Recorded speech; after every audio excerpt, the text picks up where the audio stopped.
আমাদের বাসায় যখন বোয়াল মাছের মাথা রেসিপিটা রান্না হয় তখন একটু ভাতটা একটু বেশিই লাগে, কেননা আমাদের বাসায় এই তরকারিটা সবাই খুব পছন্দ করে।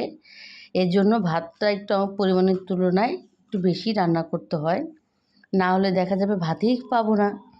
তো যাই হোক, আজকে আমি রান্না করছি বোয়াল মাছের মাথা। একটু ভাঙ্গা ভাঙ্গা করে রান্না করি, পেটা কানসা দিয়ে রান্না করি। এই তরকারিটা আমাদের বাসায় সবাই খুবই পছন্দ করে। এখন সুন্দর করে আমি পেঁয়াজটাকে ভেজে আদা রসুন হলুদ মরিচ জিরা ধনিয়া দিয়ে দিলাম। মশলাটাকে কষানোর পরে দিয়ে দিলাম মাছের মাথা এবং পেটাগুলো, আর দিয়ে দিলাম পাতলা পাতলা করে রাখা আলু। আমাদের বাসায় বেগুনটা শেষ হয়ে গেছে, নাহলে একটু বেগুনও অ্যাড করলে খেতে কিন্তু আরও মজা লাগে।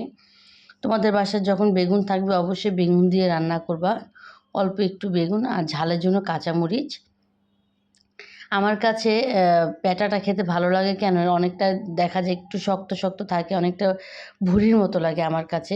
এখন পরিমাণ মতন পানি দিয়ে পেঁয়াজ করে ধনেপাতা জিরা গুঁড়া দিয়ে নামিয়ে নিব। ভিডিওটি কেমন লাগলো অবশ্যই কমেন্টে জানাবেন।